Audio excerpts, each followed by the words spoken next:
Hello everyone, welcome to this free training. I am Dr. Natasha Bouchillon, creator of Canvas, FlexiBunnies, and of course, Tune K.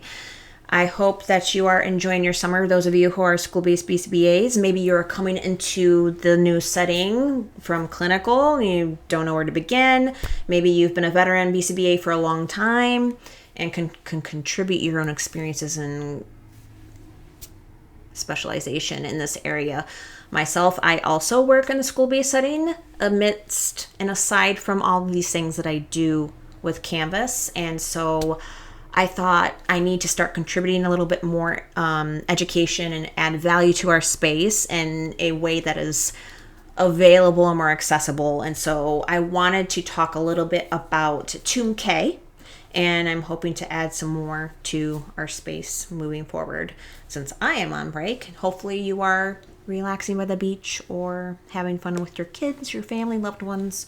Maybe you're thinking about the next school year, how you're going to move forward. What are you going to do this time around? What are some things that you've learned in the last school year that you want to improve upon? With this today, we are talking about one of my favorite school BCBA frustrations, which is this. We are constantly asked to create meaningful intervention plans from referrals that tell us almost nothing behaviorally useful, right? So it's not nothing emotionally charged, nothing dramatic. Those referrals are often rich in adjectives, but behaviorally useful? Not always. So we hear things like, he refuses, or she shuts down. He's socially inappropriate. She's inflexible. He doesn't follow directions. She's having a hard time in the classroom. And then somehow we are expected to turn that into smart, defensible, school-based support plans by Tuesday. So today, I want to talk about why that can feel so frustrating, what is often missing in these conversations, and how I began thinking about a better assessment framework for K-2 learners in the school settings. I think about kindergarten readiness. If your school does that, mine does. The kids coming in, what do their skill sets look like? Where are they at right now? In the new school year, we're bringing in new kids. What do these students have going on? So this is what Tune K is about. Let's talk about it a little bit. We'll go through the whole process, what it targets, why you might want to consider using this, and the program that we have launching before our school. So let's get into it. Here's the school BCBA pain point in one sentence. We often give behavior descriptions that are not yet functional enough to plan from. Refuses work. Okay. Why? Or doesn't follow directions. Which directions? Under what conditions? Poor social skills. Which ones? Initiation, reciprocity, joint attention. He's having a hard time with transitions. Okay, that could mean half the district. So the problem is not that teachers are wrong. You guys aren't wrong, okay? I'm not dogging on you. The problem is that schools are busy, language gets compressed, concerns are often reported at the end, at the level of surface pattern rather than learner repertoire, right? So when all we have is topography plus adult distress, we can easily end up writing plans that are more about adult urgency than the actual behavioral access. So this is one of the hills I will die on statements in school behavior work. Non-compliance is not a repertoire. You know this, right?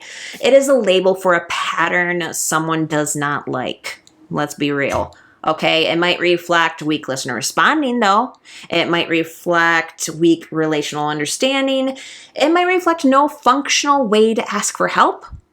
It might reflect low tolerance for delay, correction, or denied access. It might reflect all of the above plus like poor sleep, fluorescent lighting. But non-compliance by itself tells us almost nothing about what we to teach next. So if our assessment language stays that broad, our intervention language stays broad too. So we get plans that sound like follow directions, use coping skills, improve flexibility, make better choices, which is not exactly a masterclass in behavioral precision. So what do the school teams need from us? What school teams actually need from us is not another elegant restatement of the problem they've delivered. They need help answering questions like, what can the student understand when the teacher gives spoken directions? What can the student say or do when confused? What happens when access is delayed? What happens when plans change? Can the student ask for help before falling apart? Can the student enter a peer interaction? Can they discuss when it goes weird? When they're confused? When they're frustrated? When they made a mistake? Those are much more useful questions. And that's interesting to me because once you start asking those questions, right, the case often gets clearer more quickly. It's not magically solved, but it does get clearer. So a lot of early school behavior concerns are typically going to be access problems, not just consequence problems. So this is where I think school-based behavior analysts often have a strong instinct, but not always a structured tool to help them define this. A lot of K-2 behavior problems, again, are access problems. So not exclusively, not every case, but I'm saying I am not doing the all behavior is communication bumper sticker version of ABA today. We're not flattening everything into one slogan. Okay, but many early school concerns involve limited access to one or more repertoires that matter tremendously in the classroom setting. So examples would be understanding spoken language under demand, using communication to get needs met, responding to relational language, joining socially, tolerating ordinary school frustration. So when those are weak, we're going to see behaviors start doing a lot of work, right? We know this. So then if we only assess the behavior topography and not the repertoires underneath it, we end up writing the problem instead of through it. So the more I've worked in schools, the more I've kept seeing the same broad classes of breakdown underneath referrals. First, some students had language, but not the kind that helped them survive uncertainty and frustration or misunderstanding. Some students could not reliably access spoken instruction the way that adults assumed they could. Third, some students struggled with simple relational demands that were built into academic and classroom language.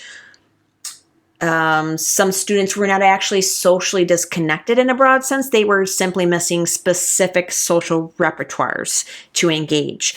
So another one would be many students had the skills to do some things, but not the tolerance to do them under waiting or change or denial or correction. So those are not the same problem. They do not need the same plan.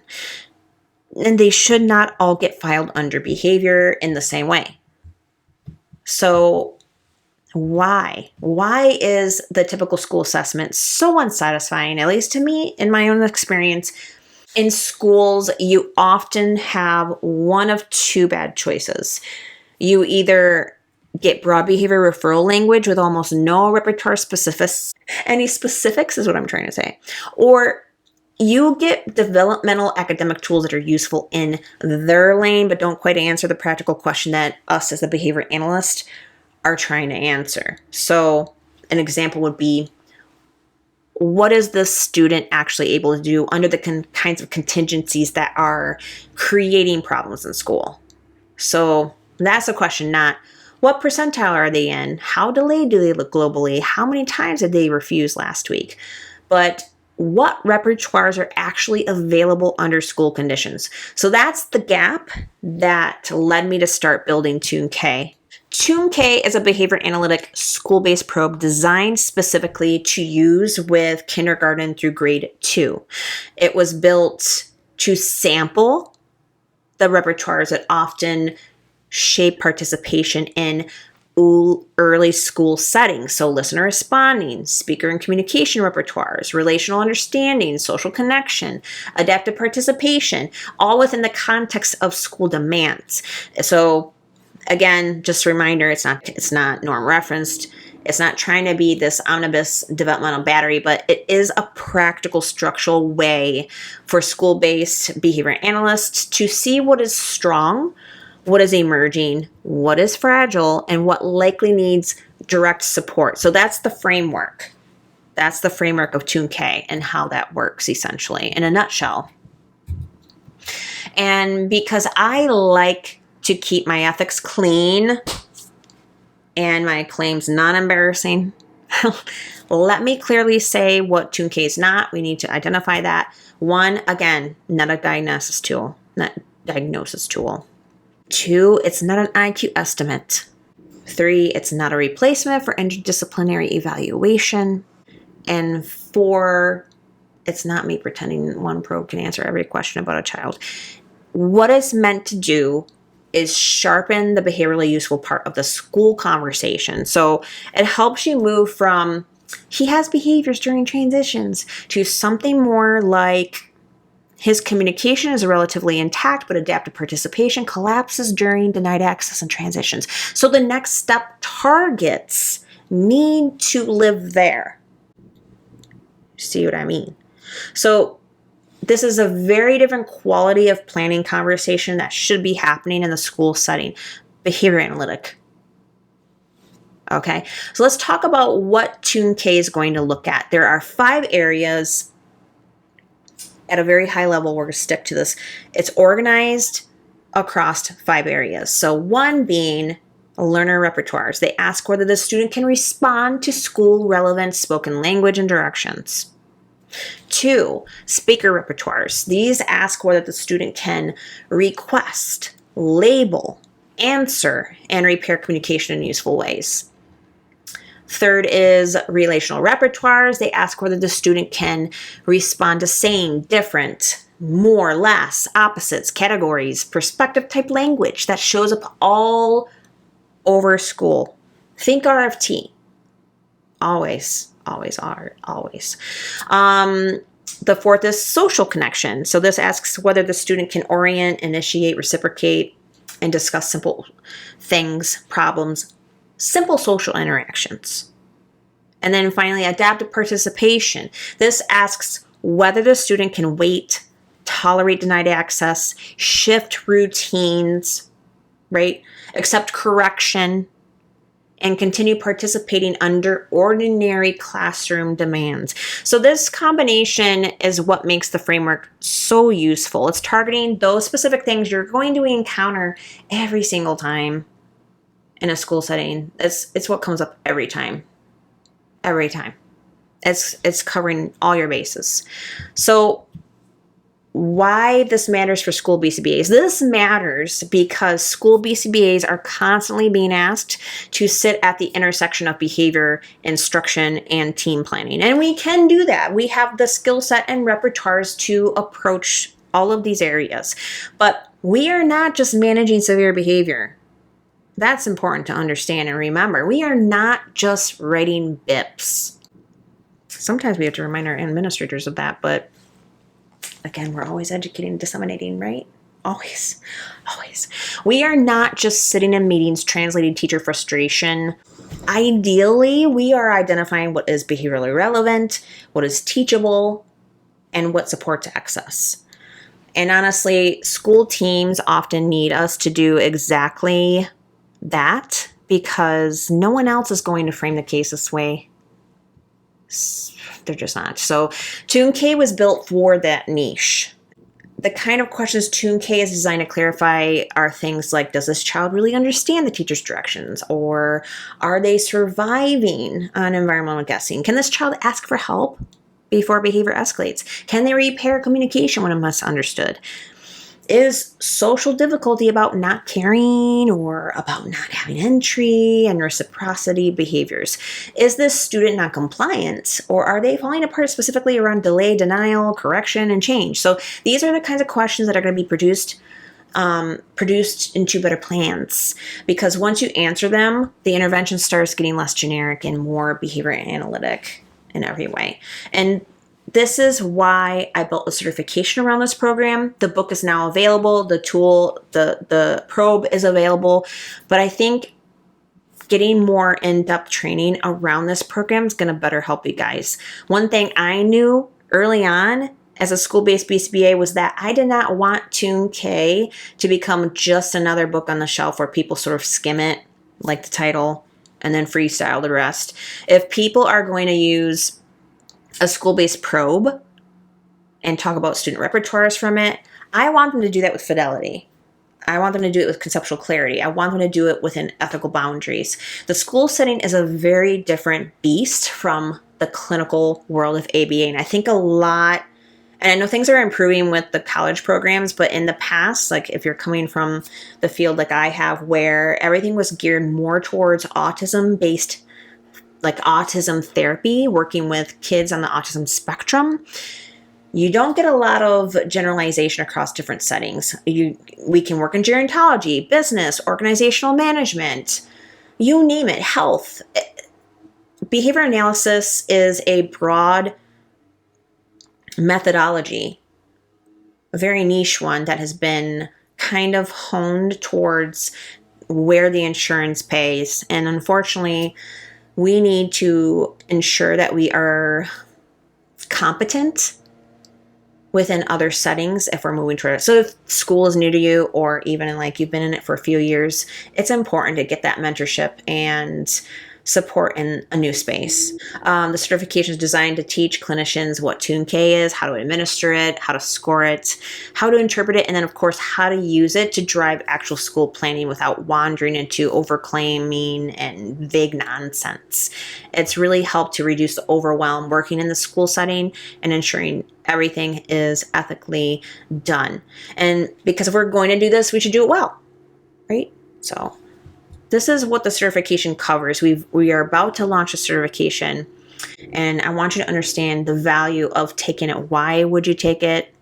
So inside the certification, clinicians are going to learn the full Tune K framework, administration procedures, scoring system, profile interpretation, and intervention linkage process. We go through the 5 domains in detail. We cover the flip book and materials. We cover scoring and patterns across domains. We cover how to read patterns across domains, how to cover to link those findings to the IEP, a BIP, and of course your MTSS planning if necessary. And we cover communication, ethics, and fidelity. This certification is where you actually learn how to use the tool of confidence. So this certification is essentially for school-based BCBAs, but for those of you who might not be a board-certified behavior analyst, maybe you're working in the schools as a behavior specialist for the district and you don't have that background, or you're an early childhood clinician, school psychologist, SLPs, social workers, you're collaborating closely with the behavior teams, and this is made for you. And you are my people. So the dream is to have a clear path from referral to assessment to profile and a plan. And the dream is to walk into a meeting and be able to say, here's what appears intact. Here's what's emerging. Here's what's weak. Here's what is likely driving the participation problem. Here's what we should teach next. That is such a better conversation than, well, based on the scatter plot, I think transitions are hard. And I say that with love because all of us have been there, but this is a more effective and strategic system than what we do right now. If what I shared today sounds like the kind of framework that you have been wishing existed in school behavior work, I'd love for you to join our Tune K clinician certification. The certification is where I teach the full model. So the logic, the domains, the administration, the scoring, the interpretation, and the application to real world supports. So if you want a stronger, more behaviorally useful way to understand the K-2 learner repertoires in the school setting, that is the next step. You need to get the book as well, the manual. It offers you the assessment materials. I have it right here in my hands. This is available now through my website and Amazon.com. This gives you the basic foundations of Tune-K and how that works. And it has the manual on the back, the test manual. But the Tune-K certification is going to give you the behavior skills training, the modeling of the program in application. So that's why I would recommend doing that. I thank you for being here. My hope is that even in this short training, you leave with one key shift in your thinking, and that is a lot of early school behavior concerns are not best understood only at the level of topography. They are best understood through the repertoires the student does and or does not currently have access to under school demands. And once we start assessing that way, our plans will get better, our conversations will get sharper, and our support gets more humane and more effective, so that at the end of the day, that's what we're doing. And that's what Tune-K is for. So if you want the full training on how to administer, score, interpret, and apply Tune-K in the school settings, enrollment is now open for the Tune-K certification. Learn the full framework, administer with fidelity, interpret with confidence, plan with precision. Thank you guys for joining me.